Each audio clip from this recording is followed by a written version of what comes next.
ধরো লেখা আছে he has do the work, এই বাক্যটা একটু খেয়াল করো। এখানে কিন্তু নিয়মটা লেখা আছে শূন্যস্থানে গিয়ে হ্যাজ এর নিয়ম। কি লেখা?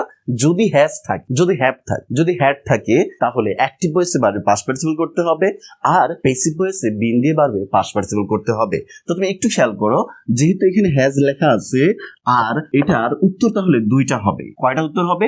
দুইটা। কি লেখা আছে? বারবের পাস্ট পার্টিসিপল হবে, অর্থাৎ হয়তোবা এখানে ডান হবে, নয়তোবা বিন দিয়ে বারবে পাস্ট পার্টিসিপল হবে, অর্থাৎ বিন ডান হবে। এটা কখন হবে? অ্যাক্টিভের সময়। এটা কখন হবে? প্যাসিভের সময়। এখন বুঝতে হবে এটা অ্যাক্টিভ নাকি প্যাসিভ। তুমি সাবজেক্টটা দেখবা, হ্যাজ দেখার দরকার নেই, নিয়ম দিয়ে তো বুঝে ফেলছো, তাহলে সাবজেক্ট দেখতে হবে। এখানে সাবজেক্ট হলো হি এবং ভার্ব হলো ডু। ডু হলো কোনো কাজ করা, তাহলে সে যেহেতু একজন ব্যক্তি তাহলে সে কিন্তু কাজটা করতে পারে। যেহেতু সে কাজটা নিজে করতে পারে তাহলে সেটা কি হবে? Active voice. অ্যাক্টিভ হলে কোনটা হবে? প্রথমটা, তাই উত্তর হবে ডান। দেখো আরেকটা এক্সাম্পল দেখো, ইট হ্যাজ ডু। এখানে উত্তরটা একই রকম হবে, হয়তোবা ডান যদি অ্যাক্টিভ হয়, নয়তোবা বিন দিয়ে বারবে পাস্ট পার্টিসিপল, বিন ডান হবে যদি সেটা প্যাসিভ হয়। এখন প্রশ্ন হলো এই ইট ডু অর্থাৎ এই সাবজেক্টটা ইটটা ডু মানে কাজ করা, এটা নিজে নিজে করতেছে কিনা। যেহেতু কাজ নিজে নিজে কাজ করতে পারে না তাহলে এটা প্যাসিভ ভয়েস, আর প্যাসিভ ভয়েস হলে উত্তর কি হবে? বিন লিখতে হবে ডান, তাহলে উত্তর হবে বিন ডান। সুপ্রিয় শিক্ষার্থীরা, আমি আশা করি তুমি সম্পূর্ণ নিয়মটা বুঝতে পারছো, কারণ এটা খুবই সহজ নিয়ম। তোমাকে কেবল 7টা নিয়ম অনুসরণ করতে হবে। এবং তুমি দেখো, তুমি তো অনেক পরীক্ষা দিয়েছো, তুমি তো টেস্ট পরীক্ষা দিয়েছো, অনেকগুলো এক্সাম দিয়েছো, তাহলে তুমি জানোই কিভাবে উত্তরটা করতে হয় এবং কত জটিল লাগে তোমাদের রাইট টু ভার্ব করতে গেলে। এবার আমার এই নিয়মটা অনুসরণ করলে তোমার কখনোই কোনো ধরনের অসুবিধা হবে না রাইট ফ্রম ভার্ব সঠিকভাবে লিখতে গেলে। কেন? কারণ এই 7টা নিয়মে তোমার অধিকাংশ উত্তর সঠিক হবে। তুমি তো এর আগে পরীক্ষা দিয়েছো এবং তুমি জানো পরীক্ষা এভাবেই প্রশ্ন থাকে, এভাবে উত্তর লিখতে হয়। আর এই উত্তরগুলোর সময় তোমাকে চয়েস করতে হয় কোন সময় কোনটা ব্যবহার করতে হবে। আর আজকে এই নিয়মে তুমি সম্পূর্ণ ক্লিয়ার করতেছো। আমার তাই একটা স্লোগান রয়েছে, বইয়ের মতো নয় ব্রেনের মতো শিখতে হয়।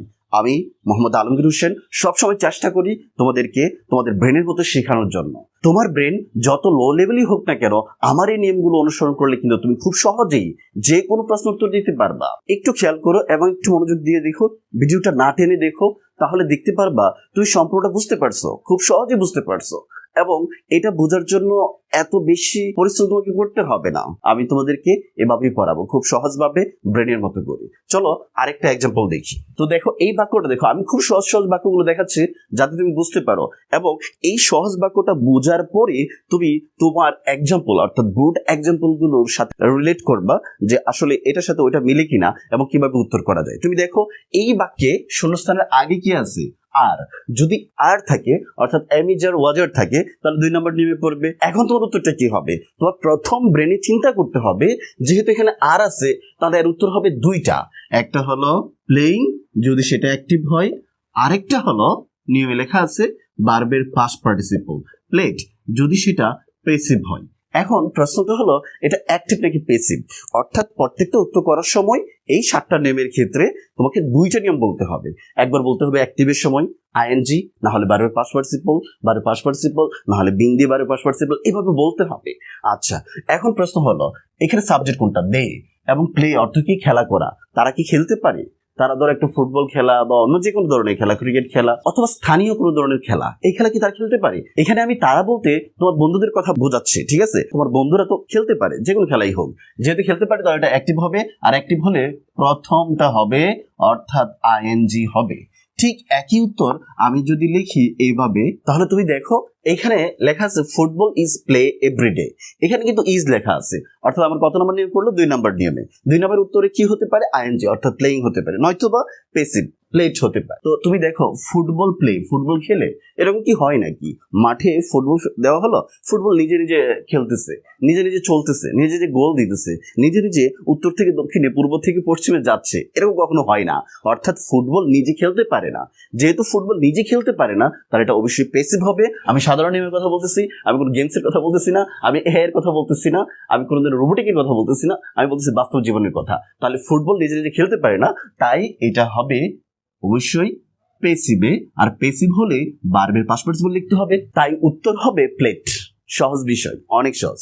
আমি জানি প্রিয় শিক্ষার্থীরা তোমরা সবাই বুঝতে পারছো কিভাবে উত্তরগুলো করতে হয়। চলো আমরা এক এক করে এই সবগুলো থেকে বাকি 4টা নিয়ম থেকেও এক্সাম্পল করি।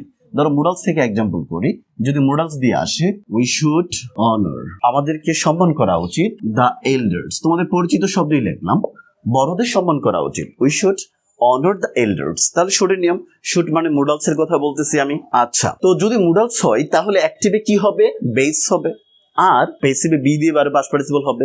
এখন এটা কিন্তু দেখো উই শুড অনার, সম্মান করা, আমাদেরই সম্মান করা উচিত, আমাদের বড়দের আমাদের নৈতিকতা থাকা উচিত, আমাদের মূল্যবোধ থাকা উচিত। আমরা যতই জ্ঞানী হই, যতই টাকা পয়সা থাক না কেন, যতই তুই সুন্দর হও না কেন, অবশ্যই বড়দেরকে সম্মান করা উচিত।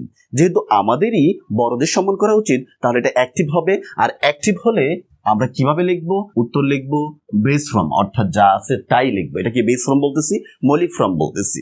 যা মৌলিক ফর্ম মানে হলো মেইন ভার্বের সাথে কোনো কিছু অ্যাড করার প্রয়োজন হবে না, এসইএসও করতে হবে না, আইএনজিও করতে হবে। এই বাক্যটা আরেকবার লিখি, যদি আমরা এটাকে উল্টে লিখি, দ্য এল্ডার্স মাস্ট অনার। তো তুমি দেখো এই বাক্যটা খেয়াল করো, যদি আমি লিখি দ্য এল্ডার্স মাস্ট অনার, বড়দের অবশ্যই সম্মান করা উচিত। তো বড়রা কিন্তু আমাদেরকে সম্মান করবে না, বরঞ্চ আমরা বড়দেরকে সম্মান করবো। একটু আগে আমরা আলোচনা করছিলাম, যেহেতু সাবজেক্ট এখানে নিজে কাজ করে না, তাহলে কি লিখতে হবে, বি দিয়ে ভার্বের পাস্ট পার্টিসিপল, দ্বিতীয় নিয়ম লিখতে হবে, তাই উত্তর হবে বি অনার্ড। এই হলো মুডালসের নিয়ম। চলো আমরা পরের নিয়মটা দেখি, 5 নম্বর নিয়ম, দে উই ইউ। এটা থাকলে কি হয়, এটাতেও লেখা আছে অ্যাক্টিভ থাকলে বেস ফর্ম লিখতে হবে, আর পেসিভ হলে আর দিয়ে বারে পাস্ট পার্টিসিপল হবে। তুমি দেখো এখানে লেখা আছে দে লাইক ইট, তারা এটা পছন্দ করে।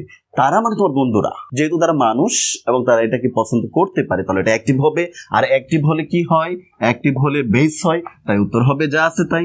আর যদি এটাকে এভাবে লেখা হয় দ্য বুকস লাইক, তাহলে কি হবে, একটু চিন্তা করো তো শিক্ষার্থীরা। আমার এই ভিডিওটা পোস্ট করে তুমি উত্তরটা আগে নির্ণয় করো না, তাহলে তুমি বুঝতে পারবো। ওই পাশে নিয়মটা লেখা আছে। এখন বুক শব্দটা কি, বুক শব্দটা হলো বহুবচন। হ্যাঁ ঠিক আছে, একটা বইয়ের কথা বলি নাই, বইগুলোর কথা বলছি, বইগুলোর কথা বলছি। তাহলে এটা বহুবচন, বহুবচন হলে নিয়মটা আগের মতোই হবে, বেস হবে অ্যাক্টিভ হলে, না হলে আর দিয়ে বার পাস্ট পার্টিসিপল হবে। প্রশ্ন হলো এখানে কোনটা হবে। দেখো বইগুলো পছন্দ করা হয়, বই কিন্তু মানুষ নয়, বইয়ের কিন্তু নিজস্ব জ্ঞান নেই, তাই বই কিন্তু নিজে নিজেকে পছন্দ করতে পারে না, তাই আমরা পছন্দ করি। এই কারণে এটা সাবজেক্ট নিজে কাজ করে নাই। নিজে কাজ না করলে কি হয় বলতো, নিজে কাজ না করলে পেসিভ হয়। পেসিভ হলে উত্তর কি হবে, আর দিয়ে ভার্বের পাস্ট পার্টিসিপল, তাই উত্তর হবে আর লাইট। দেখছো কত সহজ, দ্য বুকস আর লাইট, বইগুলোকে পছন্দ করা হয়। আমি প্রতিদিনই তাকে সাহায্য করি। দেখো আই হেল্প হিম ডেইলি, আমি প্রতিদিনই তাকে সাহায্য করি। এই বাক্যটা খেয়াল করো, আমি যেহেতু প্রতিদিন তাকে সাহায্য করি এবং এটা কিন্তু প্রেজেন্ট টেন্সে আছে, তোমার একটা জিনিস মনে রাখতে হবে, এই 6টা নিয়মটা কিন্তু প্রেজেন্ট টেন্সের জন্য প্রযোজ্য, আর একটা নিয়ম কেবল পাস্ট টেন্সের জন্য। অর্থাৎ আমরা এতক্ষণ যা যা করাইতেছি সবগুলো প্রেজেন্ট টেন্সের জন্যই প্রযোজ্য। প্রেজেন্ট টেন্সের সময় অনেকগুলো নিয়ম চিন্তা করতে হবে, পাস্ট টেন্সের সময় কেবল একটা নিয়ম চিন্তা করতে হবে। তো এখানে উত্তর হবে আই হেল্প হিম ডেইলি। এই বাক্যটা খেয়াল করো, আমি তাকে প্রতিদিন সাহায্য করি। এখানে কিন্তু আই মানে আমি তাকে সাহায্য করি, তাই এটা অ্যাক্টিভ, আর অ্যাক্টিভ হলে কি লিখতে হয়, বেস লিখতে হয়, তাই উত্তর হবে হেল্প।